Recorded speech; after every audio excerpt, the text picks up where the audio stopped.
I'm Brennan. Today I'm about to do another video from Watch Mojo. This one right here is titled Top 10 Savage Celebrity Roast at Award Shows. Y'all requested it. Don't trip. You know I got y'all. Yeah, we about to see celebrities get roasted at award shows. It's always funny when somebody's like the host and they got jokes and they be getting on people. It's always pretty funny. I haven't watched an award show in a long time, but like if viral things happen, then of course I hear about it and I'll be watching it, and it's always hilarious. I'm ready to laugh though. Watch Mojo. They got a good channel. I fuck with them. A lot of y'all don't. Y'all be complaining, but y'all steadily keep requesting them. So stop complaining, nigga. Let's hop on into it. Ouch. Welcome to Watch Mojo. And today we're counting down our picks for the top 10 savage celebrity roasts at award shows. Your character's name in Creed is Adonis? And it is apt. Oh my God, yes, cut to him crying out that. I want to get the meme. For this list, well, at those times, public figures were absolutely annihilated by pointed zingers at their expense during award shows. However, we won't be including jokes aimed at entire industries or organizations like Hollywood or the Hollywood Foreign Press Association. Okay. Number 10, Joe Pesci, the 77th Golden Globe Awards. There's nothing quite like mixing topical memes with older celebrities. At the Golden Globes, host Ricky Gervais, not exactly known for holding back. You'll be pleased to know this is the last time I'm hosting these awards, so I don't care anymore. Purposely and jokingly confused the diminutive Joe Pesci with Baby Yoda. Perhaps pop culture's most popular character. Legends, icons, yeah? This table alone. Al Pacino, Robert De Niro.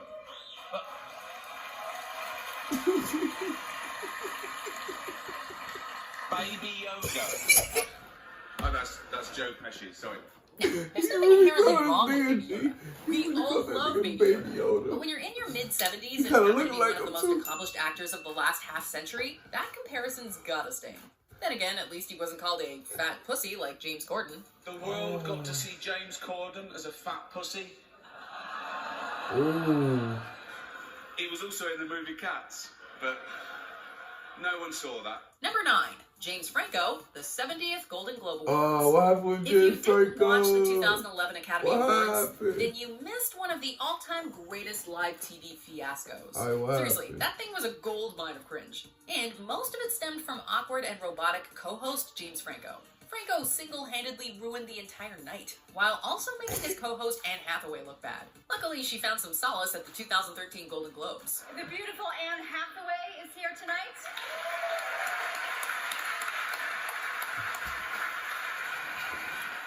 Anne Hathaway, you gave a stunning performance in Les Miserables. While praising her award-winning performance in Les Miserables, host Tina Fey stated that she hadn't seen someone, quote, so alone and abandoned since watching Hathaway host the Oscars with James Franco. I have not seen someone so totally alone and abandoned like that since you were on stage with James Franco at the Oscars. All Anne could do was hang her head and try to hide a smile. She knew Tina was That's an inside joke for other Hollywood people that really pay attention. Burnett, the 68th I wouldn't have Primetime remembered Emmy that, Awards. you know what I mean? Whether you love him, hate him, or somewhere in between, Donald Trump's presidency is historic, and both the issues and motivations behind his election will be studied for generations. The reasons are plentiful, and cannot be aimed solely at one thing or person. But Jimmy Kimmel thinks we should target Mark Burnett. He's sitting right there. That's right. That guy. Mark Burnett. The man who brought us Celebrity Apprentice. Burnett is the sole creator of The Apprentice. He's not playing though. Y'all laughing. And arguably helped lead to his election. Thanks to Mark Burnett, we don't have to watch reality shows anymore because we're living in one. Thank you, Mark. Kimmel singled out Mark Burnett at the 2016 Emmy Awards and directly blamed him for the Donald Trump phenomenon. After a lengthy rebuking, Kimmel claimed that Mark Burnett should be thrown over, quote, the wall if Donald Trump were to be elected. We now know how that turned out. You sneaky little trumpet muncher, you. Everybody laughing for this nigga being dead ass serious. I'm going on the record right now. He's responsible. If Donald Trump gets elected and he builds that wall, the first person we're throwing over it is Mark Burnett. Number 7, some famous Scientologists, the 68th Golden Globe Awards. Scientology is a touchy subject of discussion for many people. But then again, this is Ricky Gervais we're talking about here. The Golden Globes host referenced the movie I Love You, Philip Morris, in which straight actors Jim Carrey and Ewan McGregor portrayed gay characters. How did you do this?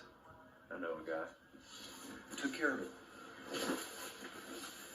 What? I don't think I saw this. He then says, I don't know if I want to see it, Jim Carrey. No, I'm kidding. I like both of them, man. That's Obi-Wan Kenobi, bro. That's motherfucking Obi-Wan Kenobi, bro. You know what I'm saying? If you know what I'm talking about, you know what I'm talking about. That's fucking Obi-Wan Kenobi. I fuck with him. And of course, Jim Carrey. I love Jim Carrey. Two heterosexual actors pretending to be gay. So the complete opposite of some famous Scientologists then. You can tell from Ricky's face that he was nervous about telling the joke, and for good reason. He It didn't want to? elicited audible gasps, groans, and some boos from the audience. Sheesh. But this is when that was like big, right? This is when Scientology was big. My lawyers helped me with the wording of that joke. We don't know who Gervais was referring to specifically, but we're sure you have your assumptions. Number 6, Roseanne Barr, the 70th Primetime Emmy Awards. The 2018 Emmys were not especially memorable from a comedy standpoint, but hosts Colin Jost and Michael Che came equipped with at least one certifiable zinger, and it came at the expense of Roseanne Barr. She's had a rough year. Yeah.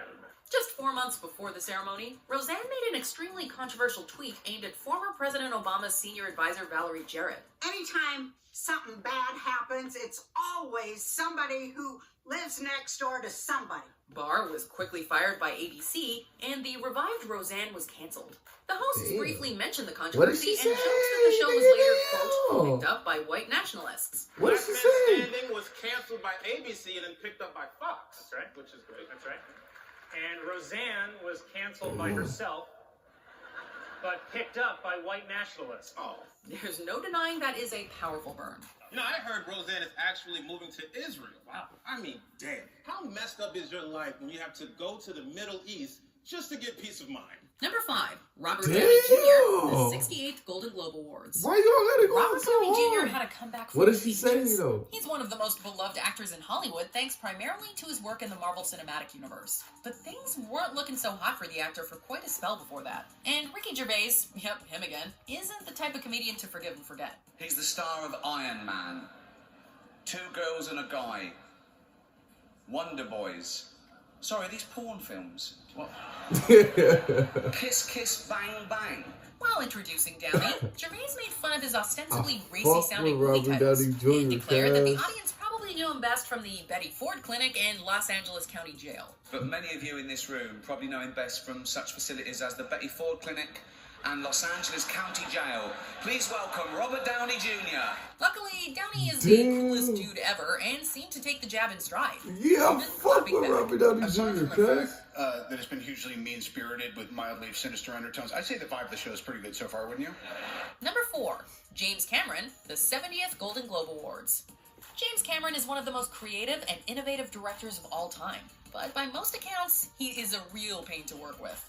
Many people have reported difficulties working with Cameron, calling out his intense temper, annoying perfectionism, enormous ego, and confrontational mannerisms. I have perfectionism While too. making the most ambitious film ever, No. Cameron weathered rumors that he was a tyrant on the set and that he and his costly obsession were out of control. So, while Yeah, I'm praising not- Cameron's yeah, ex-wife, noted director Catherine Bigelow for her film Zero Dark 30, which delved into big issues like war and torture, Amy Poehler let loose with a brilliantly pointed barb about James Cameron, evoking an uproarious reaction from the audience. I haven't really been following the controversy over Zero Dark 30, but when it comes to torture, I trust the lady who spent 3 years married to James Cameron.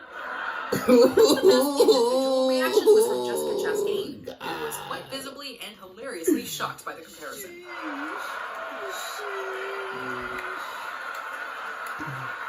Number 3, Bill Maher, the 69th Primetime Emmy Awards. With a host like Stephen Colbert, you should expect a fair share of political jokes. But it wasn't just the politicians facing Colbert's wrath, it was also the political commentators. Colbert listed off the night's many African-American nominees, including Jeffrey Wright, Viola Davis, and, well, Bill Maher. And there's so many talented African-American nominees. Jeffrey Wright, Viola Davis, And of course, Bill Maher. Obviously, Maher is not African American, but Colbert opined that he thought Maher should count due to his use of the N-word. For those who don't know or remember, Maher infamously dropped the word on his show Real Time. Gotta get to Nebraska more. You're welcome.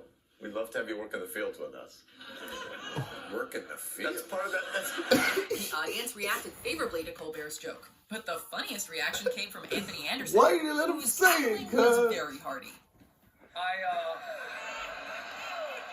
I assume he's black since he's so comfortable using the N-word. I don't know.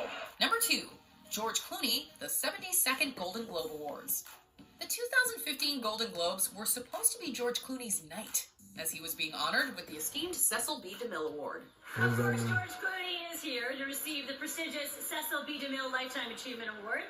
Or George Clooney. But Tina Fey and Amy Poehler brought him and his accomplishments That down. nigga smooth. They unfavorably compared Clooney to his wife Amal Alamuddin and her accomplishments, like being a human rights lawyer and working with the United Nations. George Clooney married Amal Alamuddin this year.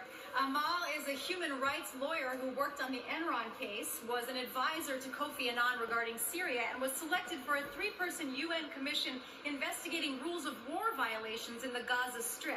So tonight, her husband is getting a Lifetime Achievement Award. Right? A scathing take on congratulatory entertainment award shows. And it could have done some real damage to a lesser actor. She need that shit. Luckily, Clooney seems to be a humble man and tilted his head in agreeable acknowledgement. Right? This wasn't even the first That's time dope, Fame Poehler though. had taken a dig That's at him dope. either. It's the story of how George Clooney would rather float away into space and die than spend one more minute with a woman his own age. Let me ask you something. Do you prefer when a person is kind of in on the joke? Or do you like it when they're roasted and really deserve it? Well, we'll let you make up your own mind about number 1, but before we cringe at the most savage celebrity roast at an award show, let's look at some brutal honorable mentions. Without a host, who would sit behind a desk and pretend to be interested in Jason Bateman's vacation stories? Is that Matthew McConaughey right here? That is. You got so fat since the Oscars, I almost didn't recognize you. Oh, what? Why is Matthew McConaughey nominated for a television award? Matthew McConaughey doesn't even own a television. Quentin Tarantino is here, the star of all my sexual nightmares. You like Adele songs but find them too upbeat, you're in for a treat, as Sam Smith will be performing. Before we continue, be sure to subscribe to our channel and ring the bell Hey, to get notified about our latest videos. That shit was you hilarious. have the option to be notified for occasional She videos said that or nigga- all of them. If you're on your it's phone, her night- make sure it's you her go into your nightmare. It's like, settings what? and switch on notifications. Number 1, I love Mel Quentin Gibson, Tarantino, multiple Golden Globe Awards. Gibson has been the subject of Gervais's jabs for years, stemming all the way back to the 2010 show where Gervais took a stab at Gibson's alcoholism. It's not my fault. There's a lot of powerful people here, so if I said it's... Honestly, I like a drink as much as the next man. Unless the next man is Mel Gibson. Things got even worse the next year when Gervais joked about Gibson's history with anti-Semitism while introducing Jewish actress Scarlett Johansson. Our first presenter is beautiful, talented, and Jewish, apparently. Mel Gibson told me that. He's obsessed. Please welcome Scarlett Johansson. Ricky found himself in a tight spot at the 2016 awards as he was forced to introduce Gibson yet again. I blame NBC for this terrible situation. Mel blames, we know Mel blames. He acknowledged the awkwardness while still taking jabs at Gibson's drinking. And he ended the ordeal by asking Gibson what his epithet meant. This seemed to be the final straw, as Gibson was left visibly distressed and annoyed by the question. You gotta hand it to Gervais. He knows how to push buttons. Thanks, Ricky, for your input. Do you agree with our pick? Hey, Ricky Gervais don't give a fuck, bro. That is crazy. Hey, this was some funny moments, man. Great video. Thank y'all so much for requesting it. He was taking, that's kind of like a low blow, though, for talking about somebody drinking, you know? Especially if he's, like, really struggling with it, and everybody knows that, then yeah, that's kind of a low blow. You tripping. But anyway, great video. Let me know what y'all thought down in the comments. Don't forget, like, comment, subscribe. See y'all next time. Peace.